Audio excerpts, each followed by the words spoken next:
तुम्हें लगता है कि जिसने तुम्हें रुलाया है वो सुखी होगा, वो चैन से सोता होगा, वो हंसता होगा। नहीं, जो देता है वही लौट कर पाता है। यदि तुमने प्रेम दिया है तो प्रेम तुम्हारे पास लौटेगा। यदि किसी ने पीड़ा दी है तो पीड़ा उसके द्वार भी पहुंचेगी। ये किसी धर्म ग्रंथ की बात नहीं है, ये जीवन का गणित है। तुम एक पत्थर जल में फेंको, लहरें उठेंगी और वे लौटकर किनारे तक आएंगी। कोई भी कर्म खोता नहीं, कोई भी भावना व्यर्थ नहीं जाती।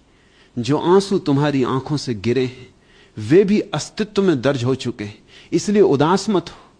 तुम्हारे आंसू तुम्हारी हार नहीं है, वे तुम्हारे नए जन्म की तैयारी है। जिस व्यक्ति ने तुम्हें रुलाया है वो शायद आज प्रसन्न दिखाई दे रहा हो, लेकिन दिखाई देने और होने में बहुत अंतर है। मनुष्य बाहर से हंस सकता है और भीतर से सूखा हुआ हो सकता है। और जब उसे पहली बार यह अनुभव होगा कि उसने तुम्हारे जैसे किसी को खो दिया है, तब उसके भीतर बेचैनी की आग उठेगी। वो तुमसे मिलना चाहेगा, वो तुम्हें सुनना चाहेगा, वो फिर से तुम्हारी उपस्थिति चाहता होगा। लेकिन तब तक तुम वही मत रहना जो आज हो। तुम आंसुओं से ऊपर उठ जाना, तुम अपने दुख से बड़े हो जाना, तुम अपने घाव से अधिक विशाल हो जाना। तब यदि वो लौटे भी तो तुम उससे किसी शिकायत के साथ नहीं मिलोगे, तुम उससे करुणा के साथ मिलोगे।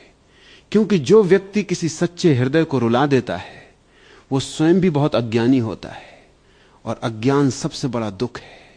जिस दिन तुम ये समझ लोगे उसी दिन तुम्हारे भीतर से बदले की इच्छा समाप्त हो जाएगी। फिर तुम कहोगे, धन्यवाद, तुमने मुझे रुलाया इसलिए मैं जाग गया, तुमने मुझे छोड़ा इसलिए मैं स्वयं को पा सका, तुमने मुझे तोड़ा इसलिए मैं नया बन सका। और उस दिन तुम्हारी आंखों में आंसू नहीं होंगे, उस दिन तुम्हारी आंखों में एक गहरी शांति होगी, और वही शांति उस व्यक्ति को सबसे अधिक तड़पाएगी।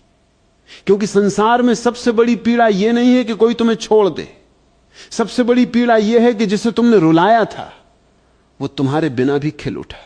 और तब तुम्हें एक और बात समझ में आएगी, तुम कभी उस व्यक्ति के कारण नहीं रोए थे, तुम अपनी उम्मीदों के कारण रोए थे। क्योंकि तुमने सोचा था कि जिसे तुमने अपना हृदय दिया है वो तुम्हारे आंसुओं की कीमत समझेगा।